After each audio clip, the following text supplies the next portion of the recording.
और हमारे साथ इस समय आ चुके हैं केंद्रीय कृषि मंत्री। दो मंत्रालय संभालते हैं, केंद्रीय कृषि मंत्री और ग्रामीण विकास मंत्रालय, नरेंद्र सिंह तोमर। स्वागत है नरेंद्र सिंह तोमर साहब आपका आज तक पर। उम्मीद है मेरी आवाज आप सुन पा रहे हैं ठीक से। तोमर जी नमस्कार नमस्कार नमस्कार। जरूर जरूर रोहित जी, जरूर सुन रहा हूँ, जरूर सुन रहा हूँ। तो सर मुझे आपका क्या आपकी हाल है? आवाज आ रही है? नमस्कार जी, आपका क्या हाल है और आपके मंत्रालय का क्या हाल है इस समय? बस सब कृपा है आपकी।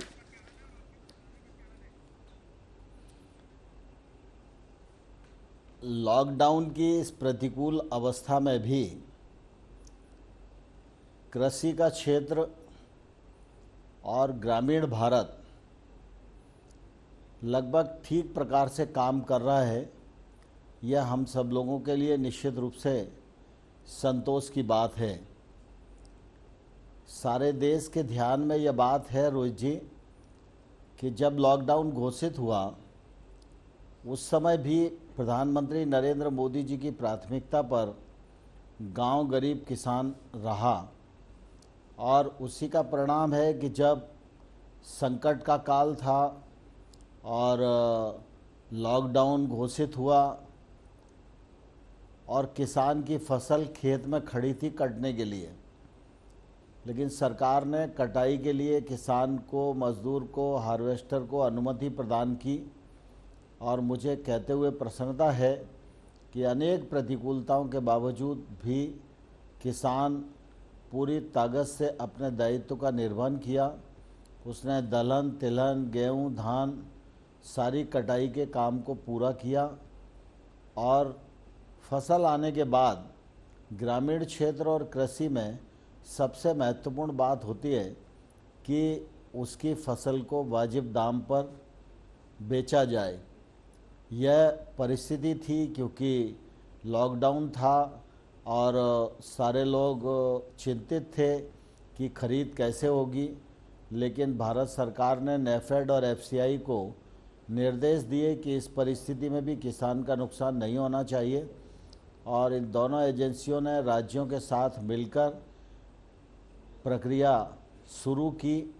और आप देख रहे हैं कि आज 203 लाख मीट्रिक टन से अधिक गेहूं की खरीद हो गई है, 43 लाख मीट्रिक टन से अधिक धान की खरीद हो गई है, और 7 लाख के आसपास मीट्रिक टन के आसपास दलहन और तिलहन खरीदा जा चुका है। और यह खरीद सारे राज्यों में नेफेड और एफसीआई दोनों मिलकर कर रहे हैं। राज्यों का सहयोग इस दृष्टि से पूरा मिल रहा है, और मुझे यह कहते हुए निश्चित रूप से बहुत संतोष है, प्रसन्नता भी है कि कोरोना के इस संकट काल में भी किसान ने परिश्रम किया, अपनी जवाबदारी को निभाया। अनेक प्रतिकूलताओं के बावजूद भी उसने फसल को बचा लिया। फसल इस बार भी अच्छी आएगी, और अगले समय के लिए जो ग्रीष्म ऋतु की फसलें हैं वो पिछले बार 41 लाख हेक्टेयर में बोई गई थी, इस बार 63 लाख हेक्टेयर में बुआई का काम हो चुका है। तो एक तरफ किसान फसल कटाई भी कर रहा है, अपनी फसल को बेच भी रहा है, लेकिन आने वाले कल में खरीफ ठीक हो इस बात की चिंता भी कर रहा है, और उसने बुआई पहले से अधिक की है। 16 अप्रैल को हमने खरीफ कॉन्फ्रेंस आयोजित की थी जिसमें सारे देश के लोग जुड़े थे, और उसमें उनकी कठिनाइयों को भी हम लोगों ने सुना, और सारे देश के अधिकारियों को आश्वस्त किया था कि खरीफ की फसल के लिए आप लोग आगे बढ़िए। खाद, बीज और दवाइयाँ, इस दृष्टि से कोई भी दिक्कत नहीं है। आज हमारे पास 153 लाख टन बीज की उपलब्धता है, जबकि आवश्यकता 150 लाख टन की है, और फर्टिलाइज़र की भी पर्याप्त उपलब्धता है। और जिस प्रकार से मौसम विभाग का अनुमान है, तो मुझे आशा है कि ये फसल भी ठीक आई है, और खरीफ की फसल भी भारत में अच्छी आएगी। इस कोरोना संकट के समय हमारा किसान और गरीब आदमी एक योद्धा की तरह लड़ा है, और निश्चित रूप से उसने इसको पे पार पाने में सफलता पाई है। तोमर जी, आप कह रहे हैं कि जी रोहित जी। लॉकडाउन में भी फसलों की हार्वेस्टिंग पे हमने फर्क नहीं पड़ने दिया, उसके बावजूद मंडियों में किसानों को दिक्कत है, ऐसी रिपोर्ट्स हैं। ऐसी भी रिपोर्ट्स हैं जहां किसान इस बात को लेकर खफा है कि फसल का सही दाम नहीं मिल रहा लॉकडाउन की वजह से। इसमें कितनी सच्चाई है और सरकार इसके लिए क्या कर रही है?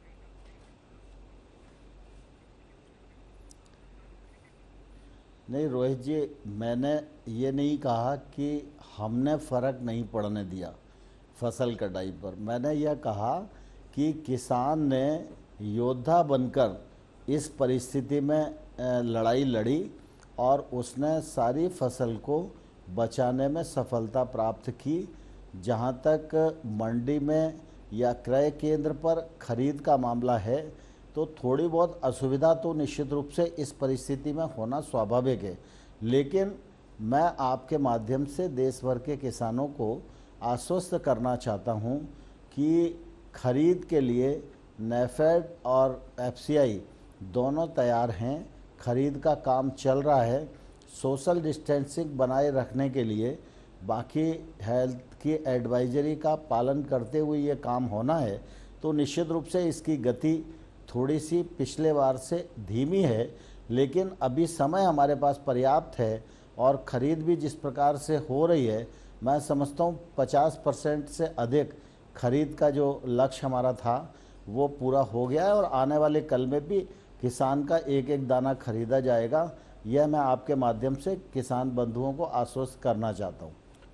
आपने राज्यों के कृषि मंत्रियों के साथ मीटिंग की। राज्यों की तरफ से लगातार ये शिकायत आ रही है, खासतौर पर गैर बीजेपी शासित जो राज्य हैं, वहां के जो नेता हैं, वहां के जो मंत्री हैं, वहां की जो सरकारें हैं, वो बार बार कह रहे हैं कि केंद्र सरकार और राज्यों के बीच में तालमेल नहीं है। कृषि मंत्री के तौर पर, ग्रामीण विकास मंत्री के तौर पर राज्यों ने आपके सामने क्या रखा है, क्या चाहते हैं वो?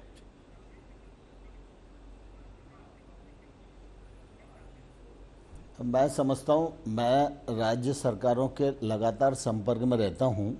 वीडियो कॉन्फ्रेंसिंग के जरिए भी मैंने उनसे बातचीत की और उस समय भी जो केंद्र सरकार ने अनुमतियां प्रदान की थी, इस पर सभी राज्यों ने प्रसन्नता भी व्यक्त की। और राजनीतिक रूप से कौन सा राज्य क्या कह रहा है इस विषय में मैं नहीं जाना चाहता, लेकिन फसल कटाई के सवाल पर, फसल कटाई के लिए अनुमति के सवाल पर, मशीनों की मरम्मत के लिए वर्कशॉप खोलने के सवाल पर, लोगों को पार्ट्स उपलब्ध कराने के सवाल पर, खाद, बीज और पेस्टिसाइड की दुकानें खुली हुई हैं, इन सब सवालों पर कोई भी मतभेद नहीं था और सारे राज्य इसमें सहयोग कर रहे हैं और सारे राज्यों में ठीक प्रकार से खरीद चल रही है। यह मैं विश्वासपूर्वक कह सकता हूं। और आपके संज्ञान में यदि राज्य की कोई समस्या है तो मैं आपको प्रार्थना करना चाहूँगा कि ज़रूर आप मेरे संज्ञान में लाएं और मैं उसको निराकरण करने के लिए प्रतिबद्ध हूँ। कोविड-19 पर सरकार ने एक राहत पैकेज का ऐलान किया। उसमें सरकार ने कहा कि पीएम किसान योजना का जो पैसा है वो मुहैया कराने में सहूलियत देंगे, लेकिन अलग से किसानों के लिए क्या सरकार कोई प्लान कर रही है? कोई अलग बजट रख रही है? कोई विशेष पैकेज लाने की तैयारी है?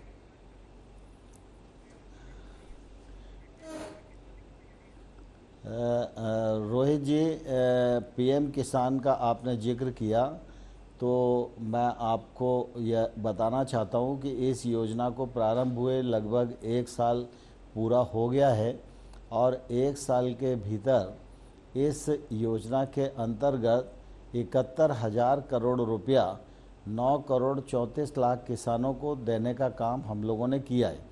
और जब पैकेज की घोषणा हुई थी लॉकडाउन के समय में, तो लॉकडाउन के इस कालखंड में भी 18,000 करोड़ रुपया पीएम किसान के माध्यम से ग्रामीण क्षेत्र में किसान बंधुओं को मिला है।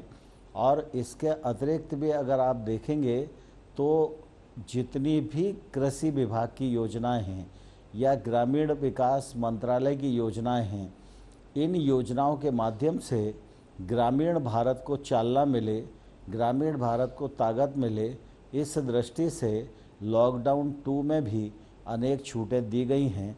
गरीब कल्याण योजना के अंतर्गत हमारे जो जनधन योजना में अकाउंट खोलने वाली बहनें थीं, जिनकी संख्या 20 करोड़ 40 लाख है, इनको 500 रुपया 3 किस्तों में देने का ऐलान माननीय प्रधानमंत्री मोदी जी ने किया था। ये कुल मिला के 30,600 करोड़ रुपया होता है। इनकी एक किस्त 10,200 करोड़ रुपए की हमने बहनों के अकाउंट में भेज दी है। 4,000 से अधिक करोड़ रुपया बहनों ने उसमें से आहरण भी कर लिया है। इसी प्रकार से हमारे दिव्यांग और वृद्ध जन जो हैं, उनको भी 1-1 हज़ार रुपया भेजने का ऐलान किया था। वो पैसा भी उनके अकाउंट में भेज दिया गया है।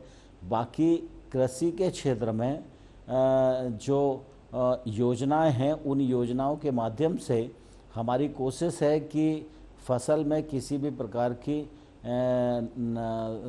तंगी ना आए, जिससे खरीफ में भी किसान ठीक से काम कर सकें।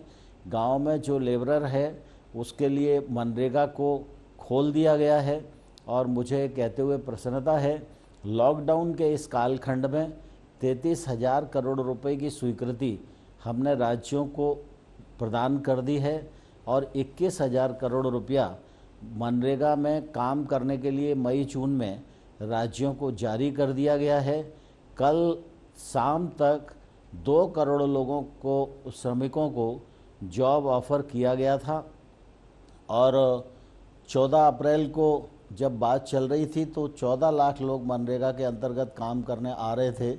और आज मैं ये कह सकता हूँ लगभग 9 करोड़ लोग देश में मनरेगा के अंतर्गत काम कर रहे हैं। इस बार हमने बेजेस भी बढ़ाया मनरेगा का, उसका फ़ायदा भी ग्रामीण क्षेत्र के श्रमिकों को मिलने वाला है।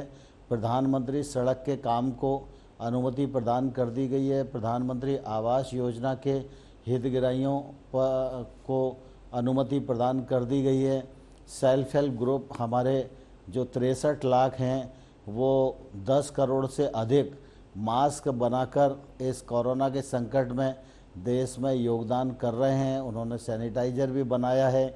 और इसी लॉकडाउन के अवसर पर सेल्फ हेल्प ग्रुप का जो उत्पाद है, जिनकी संख्या 403 है, अभी 3-4 दिन पहले ही हम ऐसे 403 उत्पादों को जेम पोर्टल पर ले आए हैं।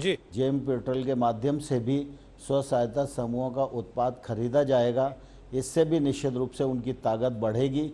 ग्रामीण क्षेत्र में चाहे कृषि का विषय हो, चाहे अधोसंरचना विकास का विषय हो, चाहे वो रोजगार उपलब्ध कराने का विषय हो, इन सब विषयों को अनुमति भी दी गई है। इन सब विषयों के लिए फंडिंग भी की गई है। लेकिन और किसान ये के लिए सारे लोन के सारे वेवर, विषय कर्ज माफी जैसा कोई प्लान नहीं प्रारंभ हो गए हैं, जिससे मैं ये कह सकता हूँ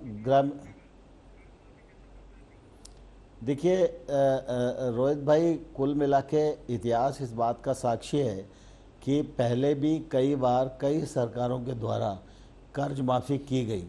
तो मैं ये मानता हूँ कि कर्ज माफ़ी किसान की समस्या का इलाज नहीं है। अभी हम लोगों ने जो ब्याज पर सब्सिडी देते हैं, वो 31 मार्च तक अगर किसान अपना पैसा चुका देता है तो 4% ब्याज पर उसको पैसा मिल जाता है। लॉकडाउन का समय था, इसलिए 31 मार्च को पैसा दे नहीं सकते थे, फसल भी उनकी उपार्जित नहीं हुई थी, और इसलिए हमने उसको बढ़ाकर 31 मई कर दिया है। और उसमें और आगे क्या कर सकते हैं, इस पर भी सरकार निश्चित रूप से विचार कर रही है। फलों के जो किसान हैं उनके लिए MIS स्कीम भी हम लोगों ने जारी की है। उसका भी राज्य और किसान मिलकर निश्चित रूप से फायदा उठा रहे हैं। पर तोमर जी, आप बेशक सामान्य समय में अगर बात करते तो मैं इस बात को स्वीकार कर लेता कि कर्ज माफी किसी समस्या का हल नहीं है। उस दौर में जब सब कुछ बंद पड़ा, छोटे छोटे उद्योग धंधे चलाने वाले लोग सरकार के पास आए कि हम अपनी EMI कैसे देंगे। आप कह रहे हैं कि किसी को नौकरी से मत निकालना, हम उनको तनख्वाह कैसे देंगे। सरकार ने कहा ठीक है, आपकी EMI, उसमें हम आपको मॉरेटोरियम या हॉलिडे दिलवा देते हैं। उस मॉरेटोरियम या हॉलिडे का असर क्या है वो आप तक जानकारी आ रही होगी कि आम आदमी को सामान्यतः जितना पैसा देना पड़ता है उससे कहीं ज्यादा पैसा उसको उस मॉरेटोरियम का फायदा लेने के बाद देना पड़ेगा, थोड़े समय के बाद। ऐसे में आपको नहीं लगता कि कम से कम किसान के लिए सरकार को सोचना चाहिए कि कर्ज माफी कर दी जाए?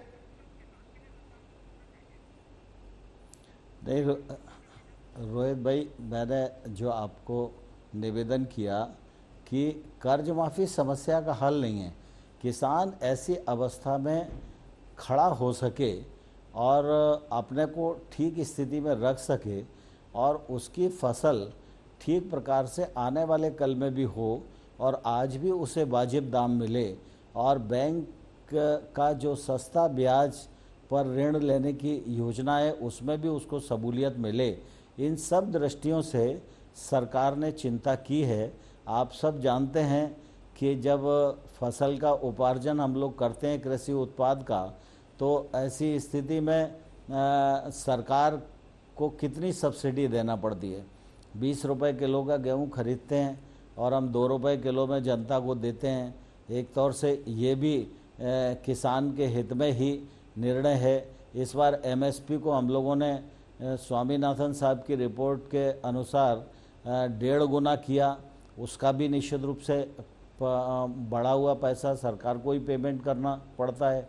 फर्टिलाइज़र पर सब्सिडी है, बीज पर सब्सिडी है, पेस्टिसाइड पर सब्सिडी है। तो किसान अपना खेती ठीक से कर सके, इस मामले में चौतरफा सरकार मदद देने को तैयार रहती है और आने वाले कल में भी किसान को किसी प्रकार की कोताही नहीं की जाएगी, ऐसा मैं आपके माध्यम से विश्वास दिलाना चाहता हूँ। तोमर जी, सरकार तो हर चीज पर कह रही है कि हम काम कर रहे हैं। आपने बहुत सारे आंकड़े भी अभी दिए कि हम पैसा भी दे रहे हैं, हम सब्सिडी भी दे रहे हैं, हम सस्ता कर्ज भी मुहैया करा रहे हैं, लेकिन उसके बावजूद लाखों की तादाद में मजदूर हैं जो अपने घरों को लौटने के लिए चल पड़े हैं। पहले ट्रेन चलाई गई, उसके बावजूद आपने कल देखा कि मध्य प्रदेश आ रहे महाराष्ट्र से 16 मजदूर रेल की पटरी पर कटकर मर गए। किसको जिम्मेदार मानते हैं?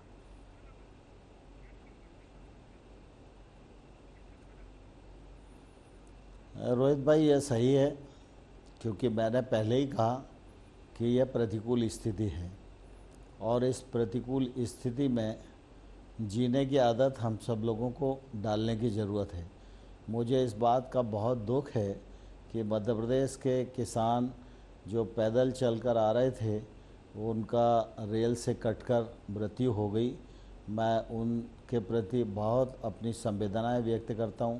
मध्य प्रदेश की सरकार ने ऐसे सभी परिवारों को 5-5 लाख रुपए राहत देने की भी घोषणा की है, लेकिन हम सब इस बात को जानते हैं कि व्यक्ति मृत्यु के बाद लौटकर तो नहीं आता और उसकी कोई कीमत भी नहीं हो सकती। उसका जो दुख है उस परिवार पर जो है उसकी भरपाई तो कैसे भी नहीं की जा सकती। लेकिन देश भर में अपनी आय को बढ़ाने के लिए लेबर का माइग्रेंट होना ये एक स्वाभाविक परिस्थिति है। एक समय था जब भूख के कारण पलायन होता था, लेकिन आज भारत में परिस्थिति बदली है। आज भूख के कारण पलायन नहीं होता, अपनी आय को और अपनी मजदूरी को बढ़ाने के लिए वो निश्चित रूप से पलायन होता है। और स्वाभाविक रूप से जहाँ कल कारखाने हैं वहाँ लोग जाते हैं। मज़दूर 3 प्रकार के हैं सामान्य तौर पर। एक वे मज़दूर हैं जो अपने घर से जाकर दूरस्थ स्थानों पर कारखाने में स्थायी रूप से काम करते हैं। एक वो मज़दूर हैं जो कॉन्ट्रैक्ट लेबर के रूप में काम करते हैं। एक वो मज़दूर हैं जो फसल कटाई के समय ही इधर से उधर मूवमेंट करते हैं। तो मैं समझता हूँ फसल कटाई के लिए जो मज़दूर था वो तो या तो अपने घर से कटाई के स्थान पर पहुँच गया था और या अपने घर पर ही था, तो वो जहाँ था वहाँ उसने फसल कटाई में योगदान किया। लेकिन ये जो पहले 2 प्रकार के श्रमिक हैं, ये निश्चित रूप से दूर दूर काम कर रहे थे। जब लॉकडाउन की स्थिति हुई तो मन में घबराहट हुई, लेकिन लॉकडाउन का पालन करना अनिवार्य इसलिए था कि सबसे पहली प्राथमिकता सरकार की मानव जीवन को बचाने की थी। हम सब जानते हैं कि कोरोना वायरस का सामुदायिक विस्तार रोकना यह हमारे लिए सबसे बड़ी प्राथमिकता थी, देश के लिए भी यही प्राथमिकता थी। और इसलिए जो मज़दूर जहाँ से चला और जहाँ वो मिला वहीं उसको रोकने का प्रयास हुआ। और आपने अनुभव किया होगा कि इस दौरान जो मज़दूर जहाँ रुका, सभी सरकारों ने उनकी व्यवस्थाएं करने की कोशिश की। सरकार की व्यवस्था और आपका सामाजिक संस्थाओं का योगदान उससे मजदूर जहाँ भी रुके रहे जी। वहाँ पर उनकी कठिनाई कम से कम हो, यह सुनिश्चित करने का काम किया गया। ठीक। लेकिन मजदूर के मन में यह है कि कुल मिला के वो किसी भी प्रकार से अपने घर पहुँचे, और ऐसी अवस्था में वो कई बार पैदल चला, साइकिल से चला, कुछ वाहन लेकर चला, और इसमें उनको तकलीफ हो रही है। लेकिन लॉकडाउन 3 जब शुरू हुआ तो गृह मंत्रालय ने इस मामले में राज्यों को आदेश दे दिया है। राज्य आपस में बातचीत कर रहे हैं, प्रोग्रामिंग कर रहे हैं, रेलवे की बुकिंग करा रहे हैं, बसों का इंतजाम कर रहे हैं, और जैसे जैसे उन श्रमिकों को लाने का कोशिश की जा सकती है वो कर रहे हैं। और मैं आपके माध्यम से देश भर में ऐसे रुके हुए मजदूर भाइयों और बहनों को ये अनुरोध करना चाहता हूँ कि वो थोड़ा धैर्य रखें, संतोष रखें। जो जिस राज्य के रहने वाले हैं उस राज्य की सरकार और केंद्र सरकार चिंतित है, और जैसे जैसे परिवहन की सुविधा हो रही है वैसे वैसे लाने का इंतजाम किया जा रहा है। कोई पैदल न चले, संपर्क में रहे। राज्यों ने इस बात की भी कोशिश की है कि हम जैसे लोग जिनके पास लोगों ने संपर्क किया उनसे भी सूची मांगी है। गांव-गांव में पटवारी और पंचायत का सेक्रेटरी सर्वे कर रहा है कि किस परिवार का कौन सा व्यक्ति किस स्थान पर है, उसका फ़ोन नंबर, उसका आधार कार्ड, ये सब लेकर सर्वे करके राज्य इसकी व्यवस्था कर रहे हैं। ठीक। इसलिए मैं मजदूर भाइयों को कहना चाहता हूं कि वो पैदल न चलें, किसी भी प्रकार का खतरा मोल न लें। राज्य सरकारें और केंद्र सरकार उनको लाने का इंतजाम कर रही हैं। जो स्टेशनों पर, सड़कों पर हुजूम के हुजूम चले जा रहे हैं पैदल कि अपने घर पहुंचना है, उन तक ये अपील पहुंचेगी और ये तस्वीर थोड़ी सी बदलेगी। बहुत बहुत धन्यवाद नरेंद्र सिंह तोमर आपका आज तक पर आने के लिए।